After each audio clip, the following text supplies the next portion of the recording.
You're watching Hammerhand, the MGTOW monk.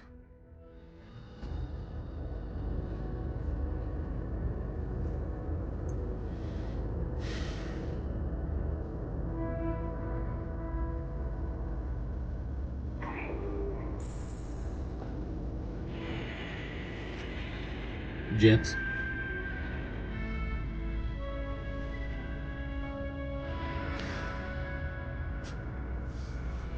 I don't really know why I turned this on.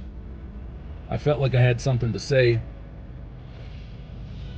Hell, I've always got something to say.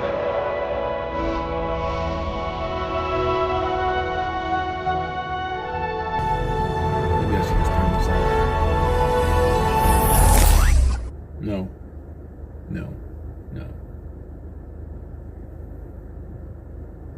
I wanted to talk today about how I feel like I have missed a lot, having been and am the father of 2 kids,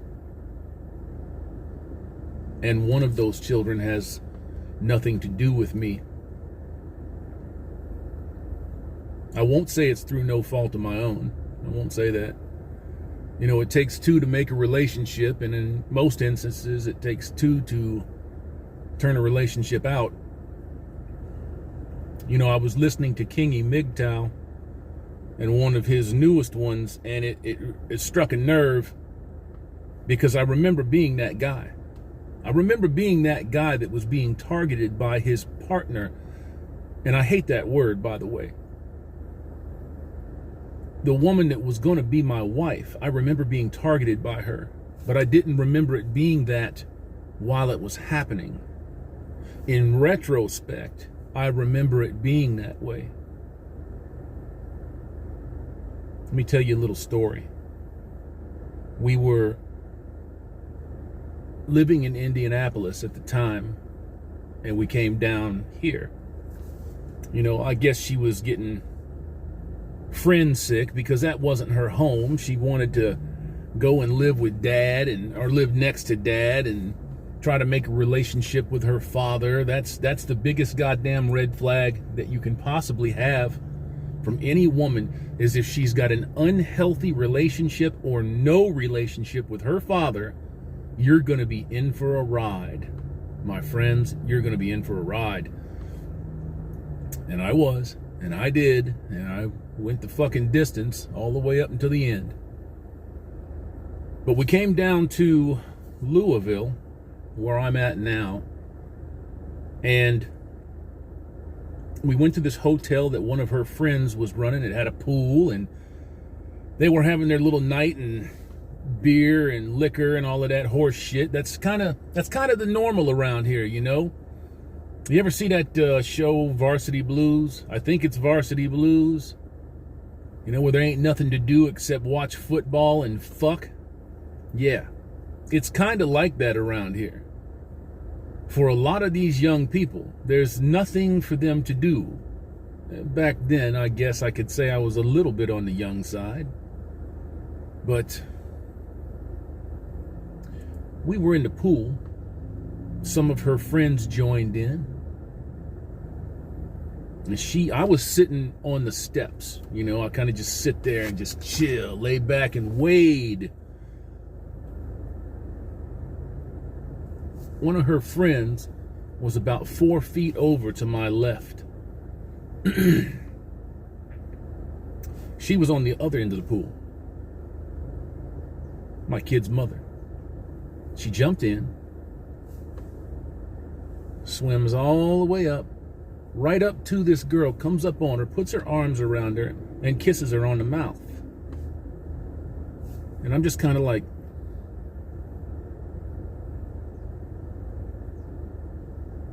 okay. And then they both look at me. Didn't know what to say.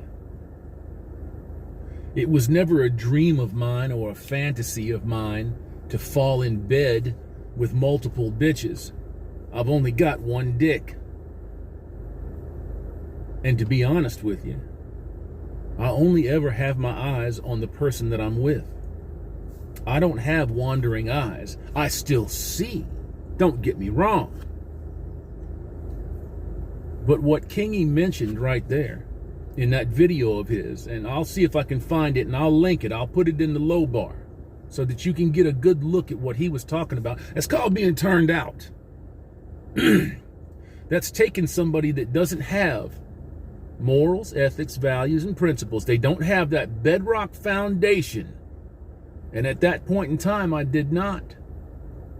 I did not have that bedrock foundation. And you're taking them and you're trying to twist them and you're trying to turn them.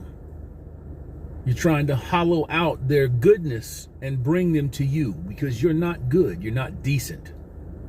Bitches today ain't good and decent. Some of them think that they are.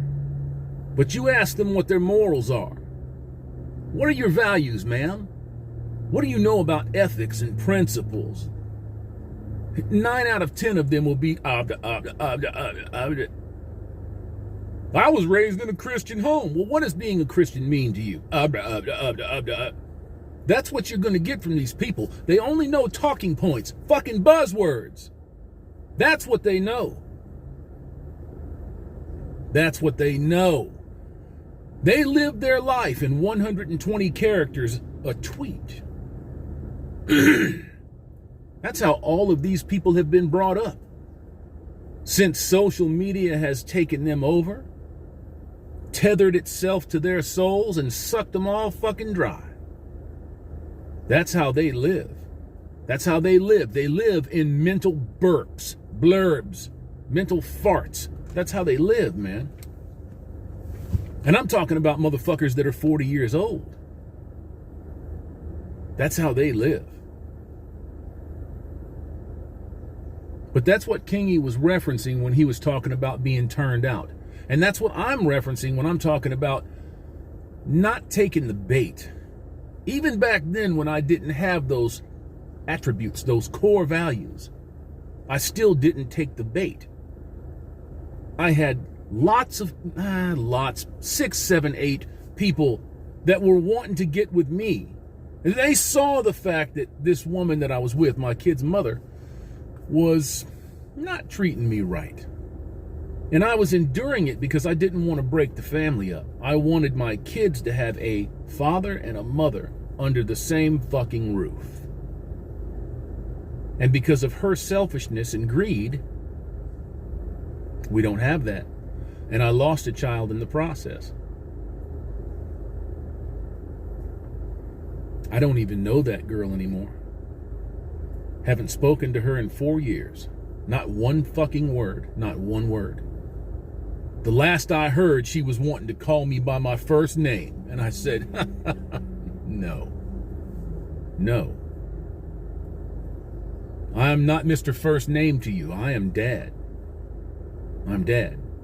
I raised you. And if you can't do that, then we have nothing. And I realized that that's a 14-year-old girl back then that was being directed and disillusioned and misled by her mother and her grandmother and her grandfather. It is what it is. But if you bite down on an invitation to sleep with somebody, and I didn't find out until years down the road what that was all about. That was an attempt to entice me into fucking that girl so she could go fuck her boyfriend. Very sordid, disgusting shit.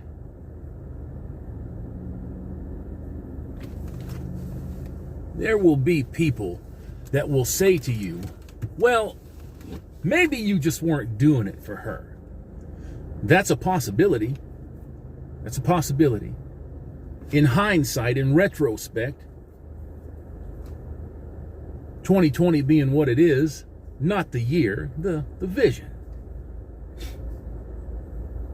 It's possible that she lied to me about a lot of things.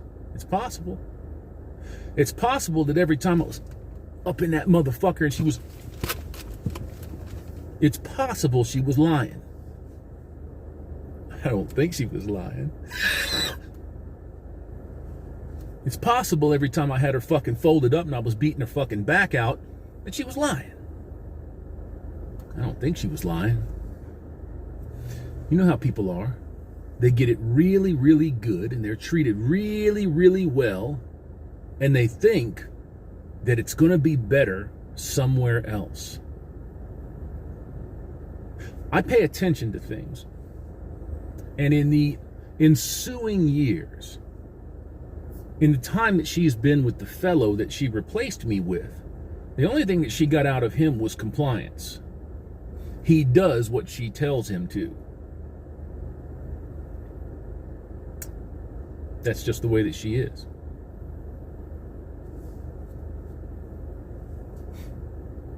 She'll tell you all day long, oh man, it's the greatest shit ever. It's amazing. I'm so glad I married him. And then she'll slip every once in a while. She'll have an honest to God moment, an honest to herself moment. And then you'll be like, yeah, it's not exactly what she's been saying it was.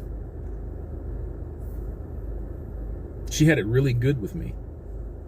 She was the last one that I ever afforded that opportunity and chance to, because I lost my ass in the deal. I lost everything in the deal. Everything to me wasn't money. It wasn't cars.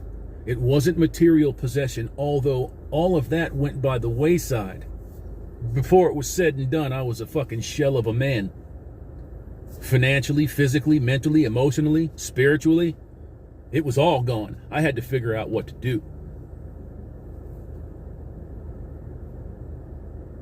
Yeah. You can get left destitute in more ways than one messing with the wrong people. She was the last person that I afforded that opportunity to. It's an opportunity and a blessing to know a man that knows himself. It's an opportunity and a blessing to be with a man that is willing to work for his family. These folks out here, they don't understand that. You see, they go on to one of these things right here. The world is their oyster. They can't be bothered with the person that they're with because everybody else is right here. Everybody. There's 500 motherfuckers a day whispering sweet nothings to them. And it all sounds better than what she's getting from you. Until she gets there. Then she's going to want to come back. The sling back. The mother of my children has on more than one occasion slightly hinted and insinuated, well, you know, what if things were to go wrong? What then? I said, well, make sure that things don't go wrong, because I think he's the last chance that you've got. But I'll take those kids this weekend. Made a great, lasting, enduring relationship with my son. At least I hope. I've done as much as I can do. Went through some good times, some bad times, and some more good times. But being turned out, feeling like you're a failure as a father, is normal when you think that you have something to do with all of the nonsense that these people promote. And because you don't have those bedrock principles, morals, ethics, values, principles, those bedrock attributes in life, because you don't have them, you will go along with any fucking thing. You see, my thought process when I first started this with her was I would do anything to keep that family together. Fuck that. I understand those thoughts. I understand those feelings. But if you have to do anything, as in accepting moral and ethical decay, humiliating yourself, then that family's not meant to be kept together. You can do the best that you can with your kids, but they've got to go. They have to go. We exercise demons in our lives. We do. They aren't conjured up from some fucking book. They walk amongst us. We make them every single day. And you have to be smart enough to navigate out here. You have to be strong enough, intelligent enough. You have to know yourself and love who and what you are in order to escape this bullshit out here. And trust me, fellas, it's all bullshit. All of it. Every goddamn bit.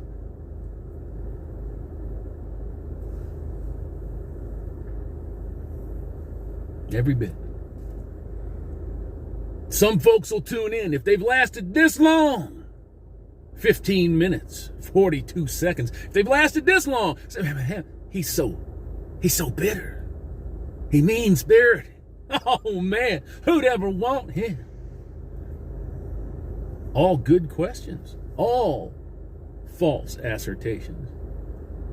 People take truth and bluntness now, bluntness of the truth, as bitterness. Who hurt you, motherfucker? Nobody can hurt me anymore. I done figured that one out. You see, the people that I let in, they can, if I give them enough rope, they'll hang themselves. And then I just exercise my right to get them to fuck out of there. Except I don't let nobody in anymore. Not here. This is mine. It's all mine. It stays closed. That way it stays clean. Do I build up walls? No. I don't need to build up any walls. Because there's nobody worthy to climb the fucking walls. So why build them?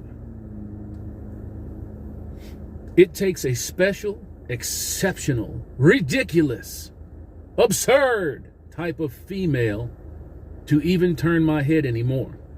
And that's not somebody that's running around with two little patches over their titties and over their crack trying to get my attention. Oh, don't look at me, motherfucker. Don't objectify me. I'm out here because of the sun. It makes me feel like a woman. Sure, you tell yourself whatever you got to. The kind of woman that gets my attention now today, very few and far in between. Even if they're saying all the right shit, doing all the right things, living the right, correct life. Of course, it's not up to me to determine what's right and correct for them. I have my ideas on that. They're doing all that shit. Let me ask you something. What has changed? Any laws changed? Did I miss something? Did I not see it? Did I not hear it? Did anything get repealed? How about that 19th? Is it still up and running? Ruining motherfucking Western countries? Huh? That's still there. The laws are still there. Nothing's been amended. Nothing's been revoked. And what do you have out here?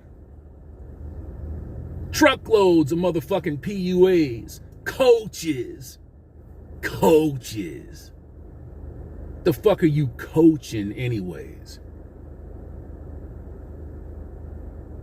If a motherfucker is single and they talking about, I'm gonna show you a way to get that fucking date that you've always wanted, I ain't got nothing else to, you can't hear, I can't hear you, motherfucker. Can't see me, can't hear you.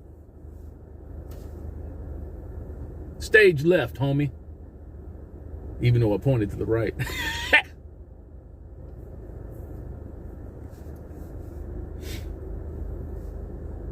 I don't mess with these people, these false prophets, if you will. Yeah, that's what they are. They're a bunch of fucking nobodies and nothings. And all they have that they can do, they have a little charisma. They can bilk the shit out of people. $2,000 for a ticket, and I'm gonna show you how to get a date, bitch. $2,000, man, to go sit and listen to some motherfucker humiliate you. That's humiliation. That's going to fucking Call of Duty and getting stabbed every single time. Humiliation. That's exactly what that is. And people don't realize when they're being mocked to their face. They don't get it.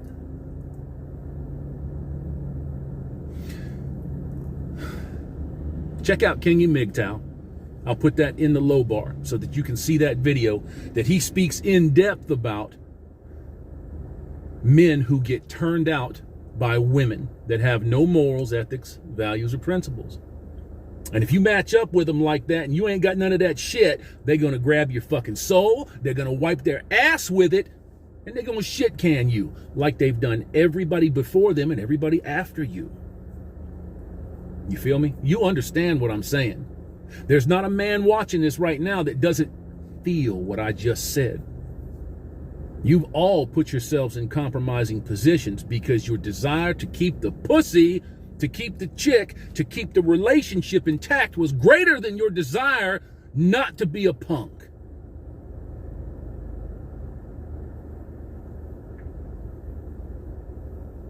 This has just been a little friendly fireside Hammerhand chat. I hope you enjoyed it. Remember, gents, every day above dirt is a fantastic day filled with moments and possibilities. Don't hurt yourselves. Don't take your life over something fucking dumb. Does it have consequences? Yeah, it's got consequences for you down the road, but you're living. You're seeing the daylight. You're feeling the snow. You're catching them showers. Every sensation is worth living for, even the shitty ones. The dead know only one thing. It's better to be alive.